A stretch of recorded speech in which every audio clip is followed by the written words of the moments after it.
Okay. Welcome back to the Max Effort Kitchen podcast. We got a great segment for you. It's called The Athlete and the Chef. So sit back, relax, and let's go.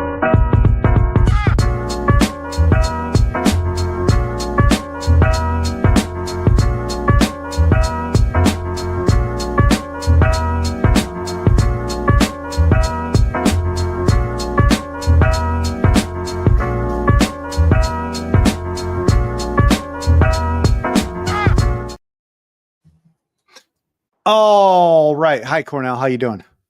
Good. I am. I'm looking for some inspiration in the podcast, so I might be changing up that intro there. Be a little bit less in. What's the word I'm looking for? Just a little bit less. I kind of like the 1, 2, 3 go. You know. Okay. So we'll see. We'll see what happens. How you doing this weekend, dude? No complaints other than I feel like I get hit by a truck, but that is okay because I know why and I was expecting it. So. Yeah, totally. For very, very good reason. How was your 4th? Did you do anything? Did you have any fun times? Make any good food? No, and didn't make any food. Love it. I am officially in that. Here comes the next version of the next part of the cut. So I've been living around like 99, high 98s to very, very, very low 100s. Okay. I'll like 100.1. Yeah. I'm not like touching 101, but I'm in that like 100.1, 100.2.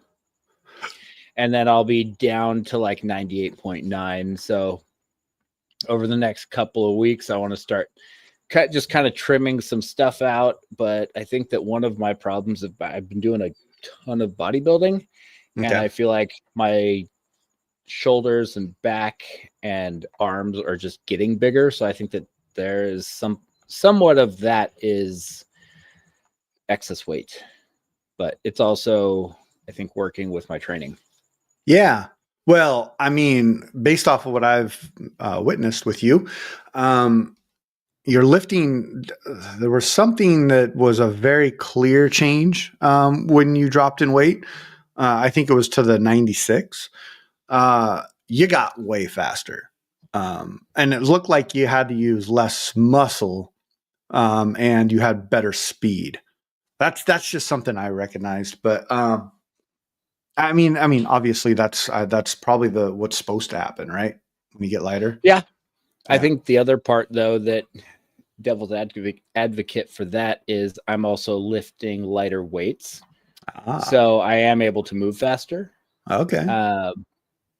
But I'm starting to creep up on some of those weights. I sent you a couple of videos and I felt I liked how they looked. So yeah, no, they looked pretty awesome. I gotta be honest.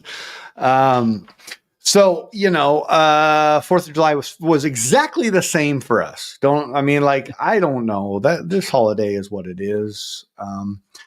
I let everybody else blow up things and watch their stuff. And that's about it. I did take a video at one point. Like I live on a cul-de-sac and behind my house is like a ridge of forest. And it sounded like a war zone. Like you couldn't see, like for most of the night, you couldn't see the fireworks, but you could hear them bouncing off of that ridge. And it was like, I took a video of it and it was nuts. There was one point where it's like, it's just coming from every angle, dude. I feel really bad. Like for people who like were at war and like PTSD and all that stuff, because that would have been a situation that would have been very, I guess, triggering for them. But holy crap. And it's been going on all weekend. So, I get my fair share of things blowing up. That was something I wondered about. I live in a stupid state in a good county, but stupid state. But this county has no fireworks are allowed. I didn't know that. In states, states where you're allowed to have fireworks, can you just shoot off fireworks like anytime you want? Technically, no. We're supposed to keep it on the 4th of July. But the chances of you getting busted are slim. It's just like, nobody that's lighting off fireworks in this neighborhood is lighting off anything that's legal in this area. I mean, it's all mortars and better, right? And Okay. And so, last night we heard a parade of fireworks going off, and I'm just like, it's nowhere near me, but I can hear them very clearly, Sure. like probably blocks away. And I'm just thinking to myself, like, if I'm the neighbor of that person, I'm walking outside and being like, hey, buddy, can we just like set it to 1 or 2 tonight, like instead of going to midnight? But I figure it's the weekend; it'll die down, and by tomorrow it'll be gone. I'm sure it'll probably hear some more tonight. But growing up, I grew up a little bit in Idaho, and there is no such thing as illegal fireworks in Idaho. At least there wasn't then. So it was a parade of stuff. And so here it's just kind of tame. It's cool. My kids like it until they don't. And I don't know about where you're at, but I've been noticing a lot of the bigger shows have been moving into the drone show. Which is interesting and kind of cool to watch, honestly, but it's not a firework. So sure. Yeah. But I was telling my wife. Go ahead. Okay.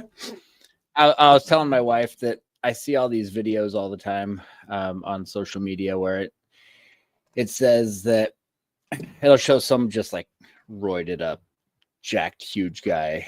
And he's like, I see my friends and they're like drinking tons of alcohol and eating fast food and doing this and doing that, like all this really crappy, terrible stuff for your body. And they're like, but the second I talk about steroids, all of a sudden they're health experts and they're like, no, you need to talk to a doctor. And I told her that I kind of felt like I said, where I live, we're really not supposed to have any fireworks. And there were cops driving around everywhere, but it didn't seem to matter. I said, I feel like there's people shooting off these giant fireworks right by our car downtown. But the second I would take my gun and shoot a couple of rounds off into the air, everyone's like, whoa, that's illegal. Yeah. Oh, yeah. So, I mean, that's a big thing. I remember when I was younger, we would be like, you'd be at like a party. And I remember a couple times I had a buddy bringing this dad's 357. And instead of lighting off fireworks, it's like, bah, bah, bah, shooting those things off. And I'm like, that's a gun. And yeah, dude, it's so true. It's very contradictory, and it's really crazy because these fireworks do sound like actual. It sounds like war. It really does. It's nuts. I don't know. Yeah, but I was gonna say. Cool. So what did you make? Go ahead. Oh yeah. So what I was making, I did. Cornell, I'm doing something that I've never done before, and that's called I'm doing food prepping for my lunches throughout the week, and it's so weird that I've food prepped for restaurants ages and ages, all the time, but when it came to my home stuff, I never did that, and I always made stuff fresh, or I'd go out to eat or whatever. But I did 20 pounds of chicken today. I barbecue. I marinated one in a garlic and herb. Then I did like a dark, what was it? A black cherry spicy barbecue type. And then I did Yoshida's, which is my go-to, like kind of basically teriyaki Colby chicken. I smell like a barbecue right now, which is fine. You know me, I do it all charcoal, which I love. And I made about 2 weeks worth of lunches. So I'll probably eat double lunches this week, which will be good because it'll be just protein and rice probably. Yep. But we'll see how it goes. I'm excited to see how this goes. You hear about it all the time. Do you ever do any of this stuff? I'm kind of the mindset that you generally have been, where I like fresh food. Yeah, me too. I have a way of cooking it very quick and easy. And then I'm also pretty good about my schedule is oftentimes where I can make a quick, like make chicken real quick and easy. Once I get home, I can do it in 10 minutes or 13 minutes to be exact in the air fryer.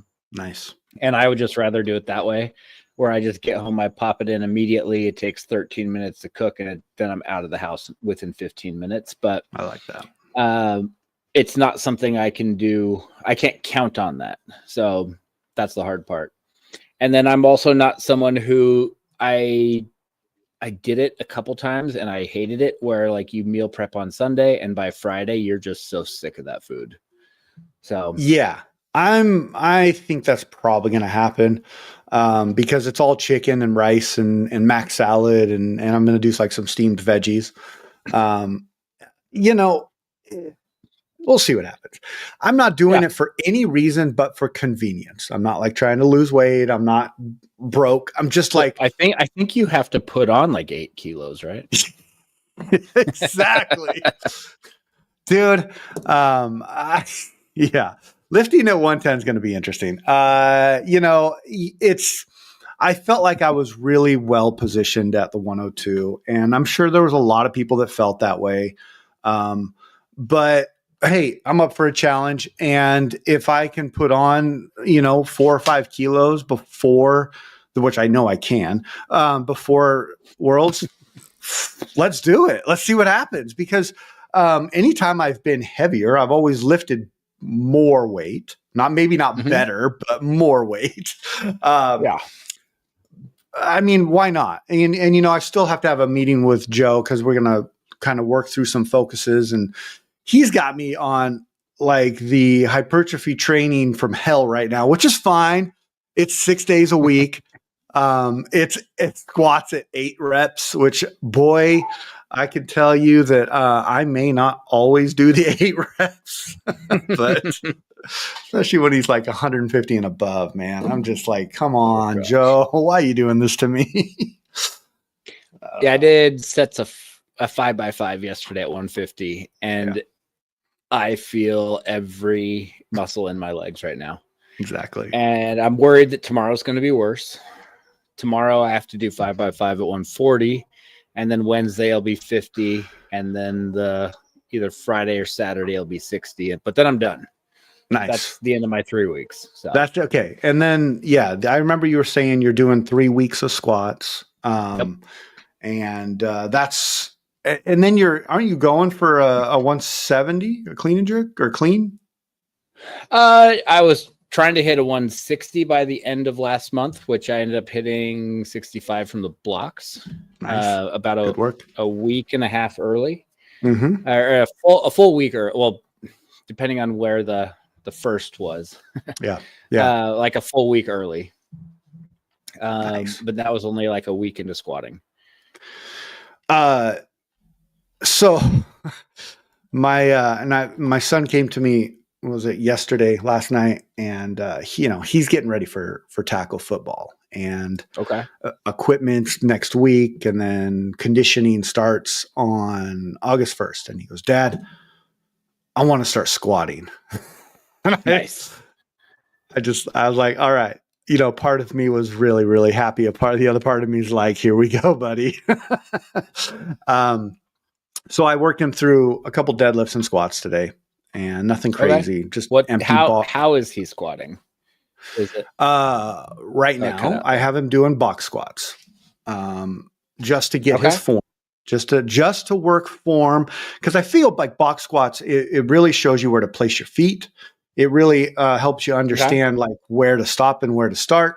And I can coach him through form in a box squat, which it wasn't too bad. We fixed a couple things, but I kept on telling him, push your knees out, push your knees out, push your knees out. Cause they want to, they always want to bow in on anybody who's just starting.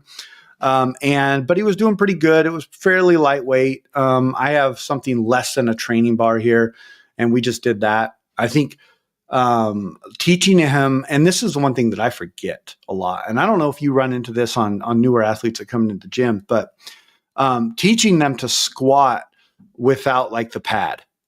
Do you ever run into that?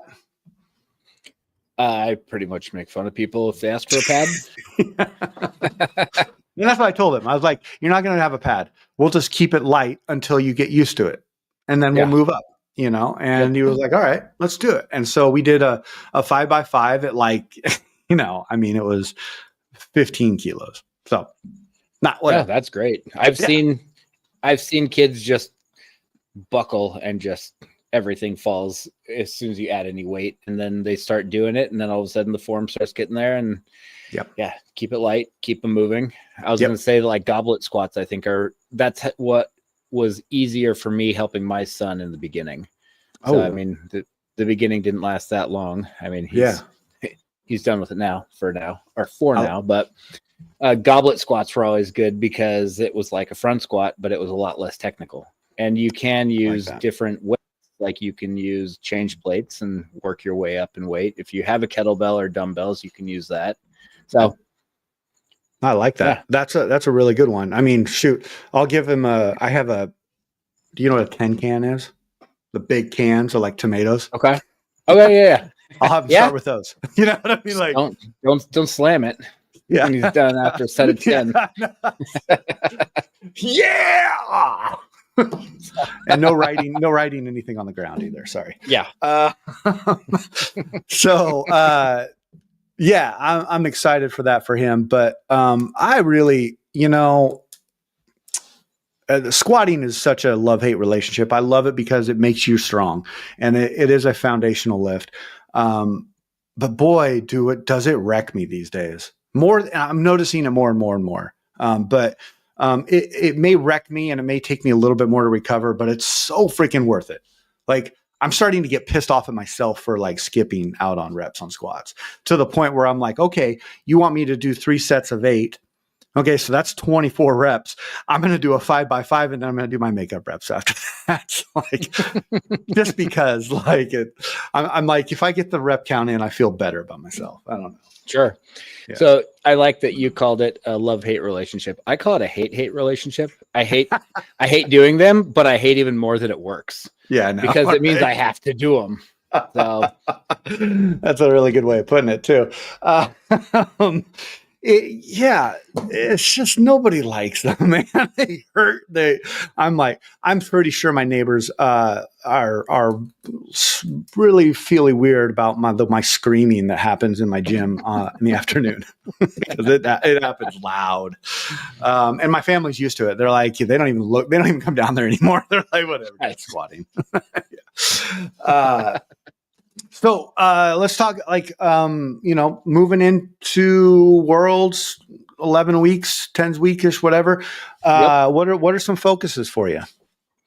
So I'm at the very end of my program right now. I was hoping that our house would be in escrow by now, which it's not, unfortunately. But if it was, then I was planning on going out to Tennessee and competing next weekend. And I had a program all put together to peak next Saturday. So nice. Not happening, but I'm still peaking next Saturday. And then I like it. I might just accept what I did over the weekend and just kind of say, I've been doing a lot of block work. Yeah. So I ended up hitting some decent numbers over this week. And it was like the end of like an 11-week roughly program. Okay. So maybe I'll just do like a test week and see what I hit from the floor. That's probably what I'll end up doing. Okay. I've been doing mostly from the floor, but the weekends are where I've just been pulling from the blocks, like just above the knee. So it's like you just rip it and pull under. So yeah, I personally like block work. It's something I will do. Joe doesn't program it, so I usually put it in on my own a little bit. It helps me a lot.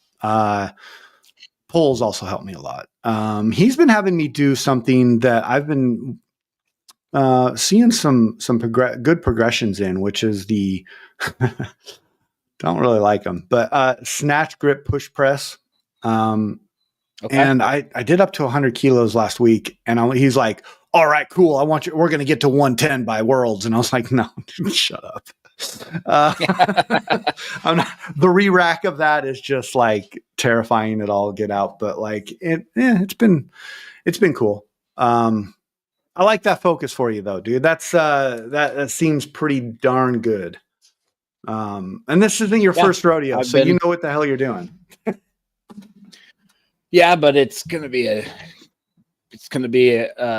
first rodeo getting down to this body weight. So that's where what I kind of said to a lot of people is I was planning, I focused the last 5 weeks on just getting as strong as I could. Okay. And then the next 3 weeks will be kind of like, all right, let's start transitioning more into like world prep. And then start getting the diet. Not that it's been bad. The bummer is just though when you're like, you feel like you're still doing good, but you're getting heavier. And I'm like, that's where I'm like, all right, is it the extra lifting I'm doing, or is it the food that's not quite 100%? So what I'm also planning on doing for this weekend is I'm going to do a water load just to see how close I will be, like what I'm going to lose by the weekend. So talk about that a little bit for the people who don't necessarily know what that is. Like, I know what a water load is because we've talked about this plenty of times, but personally, but yeah, explain a little bit what that is. It's where you just over intake a bunch of water for a couple of days, and then your body gets used to peeing all the time because it's not used to having this much water in your system. And then you stop drinking the water, but your body takes probably a day or two to realize that. So you just keep peeing, and then you just pee out a whole bunch of extra water. And so then you end up, you can be anywhere from 2 to 3 kilos lighter, depending on your body size. Damn. See, I like that. That's a good hack.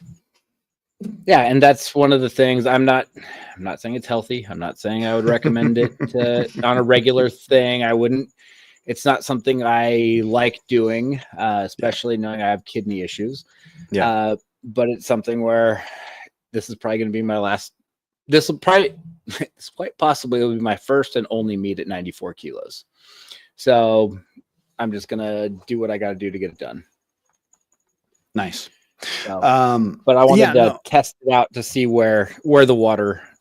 Like if I lose a kilo, now I only have to get down to 95. If I lose 2 kilos, I'm like, all right, let's get down to 95.6 or something, just so that I'm in the clear. And then I don't know what time I'm going to weigh in yet, but that all takes into account there's a lot of like planning, and I don't want to say science, but like there's a lot of planning involved with it. Yeah. I guess that's that thing. Like if you don't plan, you're going to fail. But if you fail the plan, you're going to plan to fail, or something like that. Yeah. Yeah. I've heard that before. I have heard that before. And it always really echoes in I'm, you know me, I'm a little bit of an overthinker. So I try to get that. That's one I don't like to think about. You know, the water cut is, it's a nice hack. It's a good way to get down. Now, let me ask you a question. Have you've been down to 96? Has there ever been a time where you've lifted in a 94? In the very beginning, like when I first started lifting, I think I did 2 or 3 meets at that. And then I was just like, I did a lot of meets weighing like 95, 96 as a 105. Yeah. So, but I mean, the numbers I was lifting back then are completely different than the numbers I'm lifting now. So yeah, it'll just be one of those things where we'll see what we're going to do. That's cool. And hope for the best. So that's cool. I think it's really neat. It's going to be fun to watch. And now you lift, I think what I saw was you're lifting either Wednesday or Thursday. Yeah. Okay. I think I'm Wednesday, but I'm not. I mean, I think that more stuff is supposed to come out in the next day or two. Yeah. Yeah. The schedule, the preliminary schedule is out, which is cool. I don't know if you call it start list or just roster or whatever, that's out, which is neat. Got to see, who's kind of maybe going to be in the session. And, I look forward to it. Alana asked me the other day, she was like, hey, what are the chances of you medaling? And I was like, I'm going down there. I don't even want to think about medaling. Personally, I want to go down there. I want to lift on a world stage and see what the heck happens, because if I play my cards right, there's something that could happen. You never know who's going to show up. There's all kinds of different things that could happen day of or day before that could position you. And I've been learning this lately because a couple of my last meets, I've really focused on that list of like who's in your weight class, who's in your age group, and who you're lifting against. And the one thing I've noticed and I'm probably not telling anybody anything new, but it changes, and it changes all the time. So don't ever count on it. Yeah, the other part that a lot of people don't do that I have had a tendency to do, and I told someone this, I think it was at 2022 Worlds. Mm-hmm. I saw a guy who I officially hadn't ever competed against because I signed up for Masters Nationals, I think at 102, but I ended up lifting at 109. I lifted like 104 and a half. And it was this guy and I, like, we had followed each other on Instagram for a long time, and I had him sign my belt. And I was like, I like to ask people to sign my belt that are either friends or people I've competed against. He's like, we've never competed against each other. And I was like, we were supposed to. I weighed more. So I chose not to lift in that weight class. But so I'm someone who I look at the people in the weight class above and the weight class below. And there might be someone who last minute decides to cut down. I don't know how many people are going to be cutting down to 94. I think there's going to be a lot more people that you should pay attention to who are signed up as 94s who could be 110s. Yep, I agree. So, yeah. I mean, if I was a 94 and M45, I would probably I'd probably do pretty darn good. There's a couple in there that are like you said, we're saying earlier, you know, everybody, I don't know what people's strategy is, but I do notice that people do like to sandbag that entry total and then come out and blast you, which is cool. Whatever. I mean, you do what you want to do. But I usually go somewhere in the middle. Like I try to hit, I'll put my entry total as what I hit on the last meet. And I'm okay with that for right now. Yeah, you're right about that. I think that if it's anything, it's going to be people going up. It's not going to be 110s going down. That's for sure. Yeah. Yeah. That'll be, you know what? I did see something the other day, and I don't know what this was or meant, and maybe I just missed the communication on it. What's 94 plus? Is that a thing? I don't have the numbers in front of me, but I will tell you based on my memory of seeing this weeks ago. I think it's like juniors. It's like the young kids. They don't want to have them be like 110 plus. So they just want to cap off where they don't want 300-pound juniors. And they also don't want kids who weigh 110 to be like, I got to cut down to 94. So yeah. I mean, and let me ask you about that because we're kind of talking. I don't know if it's juniors or youth, but kids. Kids. It's the is it what U25? No, I don't know. It's youth. But let me ask you about junior lifting, and I don't know how much experience you have with it, but I do know you're pretty well versed in all things lifting. So, because I can't seem to find a legitimate answer. At what age would you suggest a kid is able to take protein supplements or creatine or pre-workout for that matter? Like, do you think there's an age? I know when I started at 16, and I'm fine. But like, what's your thought on all that? My son's 15. If I offer him an energy drink, he's going to take it. Yeah. And he's going to be wired. Yeah. Is it healthy? No. Is there more unhealthy things he could be doing? Yeah. Does he drink these regularly? No. Yeah. I would rather him drink an energy drink personally than have access to a self-scooped pre-workout.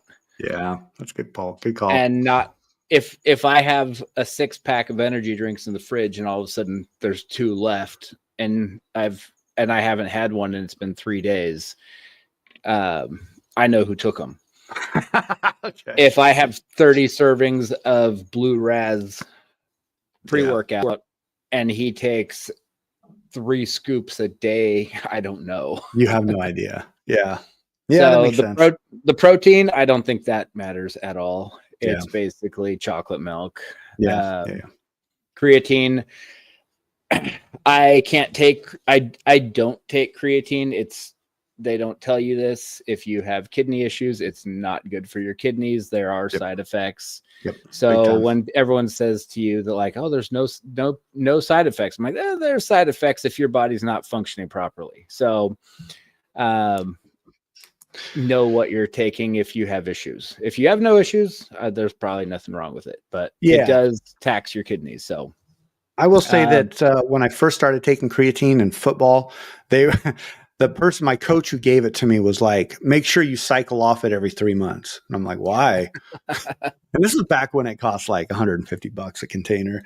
But like cycle off it every 3 months. Now, why? Because it'll mess up your kidneys. And ever since then, I've always had that in my brain. And I'll go through a container and I'll take a month or 2 off and then I'll get a container again. So it's just something I've always done. I don't know. That's how I probably am with Kratom. Not that it's bad for your kidneys, but if you don't know about Kratom and you look it up, you're like, oh my gosh, this is an opioid. You're going to get addicted. You're going to have to go to rehab, blah, blah, blah. I'm like, I buy 500 count bottles of it. Yeah. And I don't know when the last time I bought a 500 count one. I don't even know where it is right now. But if I had it, I would take a handful. And a handful is 8 to 10 pills is not that much if you know what it is. It's not like Tylenol where you're taking like 2 versus 10. That's totally different. So I'm with you. I've had people, they see the bottle at the gym. They're like, oh, who's the drug addict here? I'm like, I'm not a drug addict, but they're mine. Dude, I mean, you introduced them to me and they help with all kinds of inflammation and pain. Not to mention, like, I'm just not this is gonna say, I don't want to say it like that. I do see that my mood fluctuates less when I'm taking those. They give you I didn't know we were going to be talking about this, but yeah, did I had no idea. No, they boost your mood. They give me just this feeling of like, whatever, it's the next lift. I don't care. They make you, I don't want to say they make me fearless, but they take away that edge of being scared. Yeah. And I've been tested on USADA and it's legal. Yeah. So I take it before competition. I take it when I should probably go buy some more because I don't even know where they are.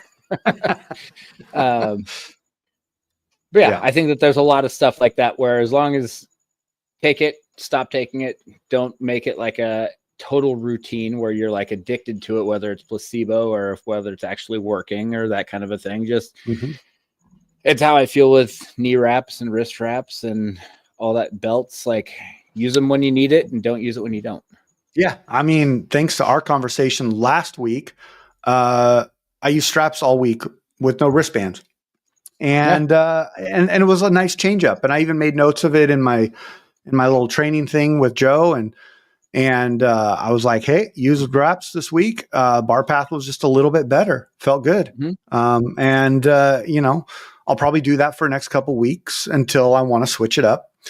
And, the thing is that I don't like, and the next I'm going to wait till after Worlds. And I think we talked about this last week a little bit, but I'm going to start cycling off of knee wraps and seeing how I can strengthen my knees and make sure that like, I don't need to depend on them.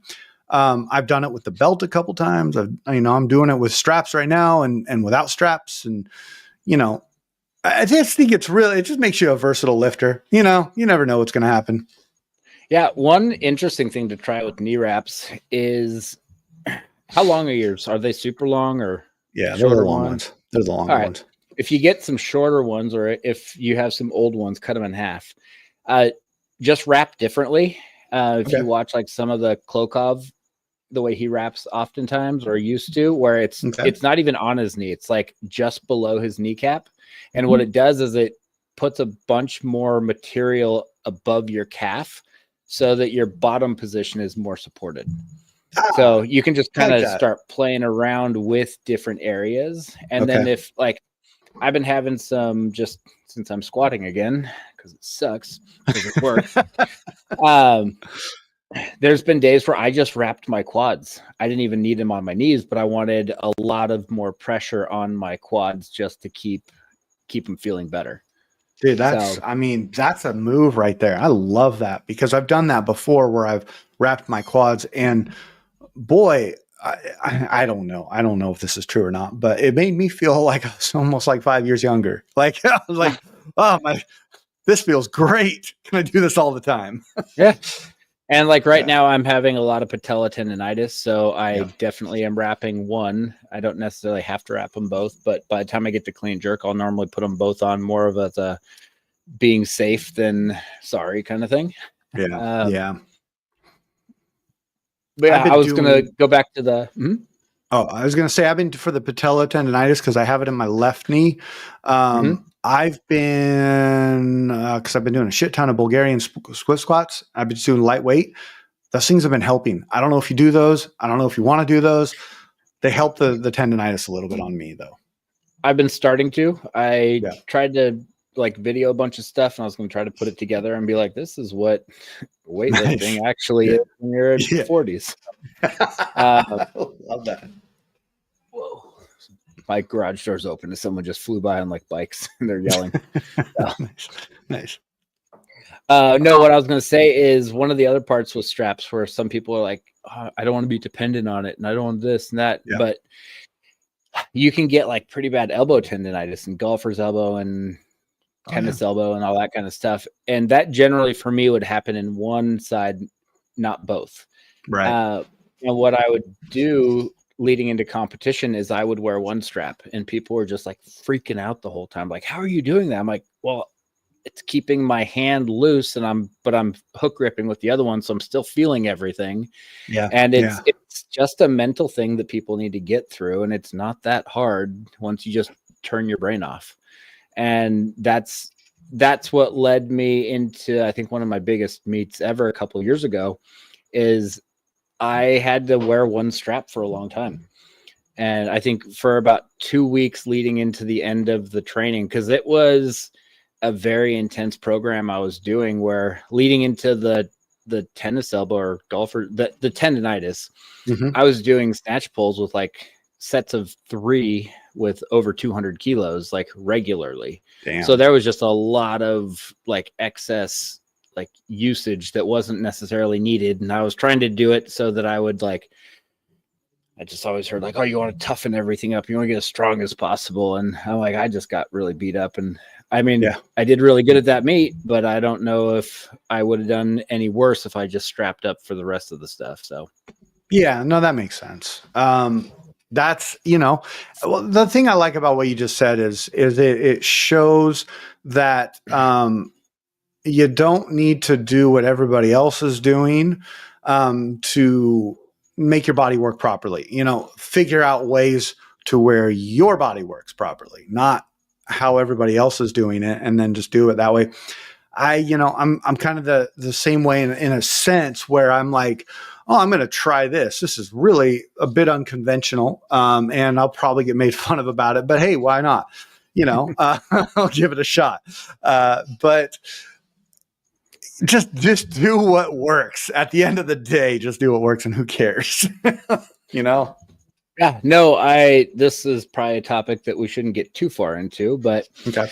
I can just kind of touch on it. We might have talked about it before, but I don't remember who I was listening to talking about it, but they said that you should never try to copy your previous coach once you start coaching, because I'm just going to say, because everyone kind of knows this idea, like the Penlay method. That was Penlay's method.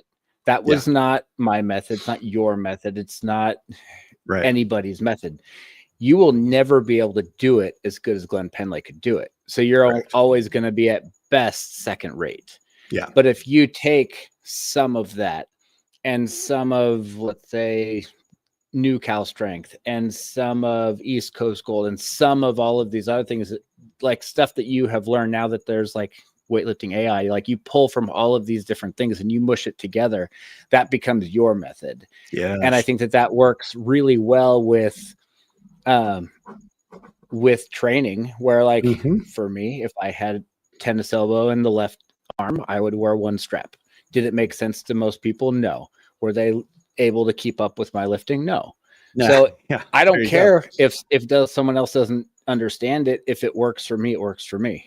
I'm not necessarily going to say you have to do this, but I would definitely say that, like, hey, if you've got an issue, try this. It worked for me. Just get past it mentally. Yeah. So, and not only is that good advice, but that's good advice coming from somebody who's a coach, somebody who has gone 12 years in this sport. And, and I can speak this to be true because I've trained around you. I've been your friend for a while, but I've seen, you do some kind of crazy things, but it's like everything that you've recommended, like, works. So, yeah. Weird. But half that stuff no one else would ever recommend. Yeah. And it's funny because, like, I was just talking about this the other day or a couple weeks ago with you guys, where you recommended something to Joe, or you did something that Joe saw, and dude, Joe's been in the sport forever and ever and ever. And he's adopted something you're doing. So it's like, that's kind of cool. And that just shows that, like, there's not one way to, walk in a straight path. And that's kind of the way I see it. And I think that's a great place to end, because that was really well said. And I hope everybody, like, rewind that shit and listen to it again, because it makes total sense. At least it does to my brain. So thank you for sharing that, because that was awesome. Welcome. Yep. All right. Well, oh, you're muted. Unmute. Oh, Cornell is muted now. But I think we're going to end the show. Let's see if he can come back on here. Everybody, thanks for listening. Don't know if he's going to make it on, but there we go. We're still good. Yeah. That's all good. We're about to say goodbye. So adios. Talk to you later. Thanks, Cornell. Bye.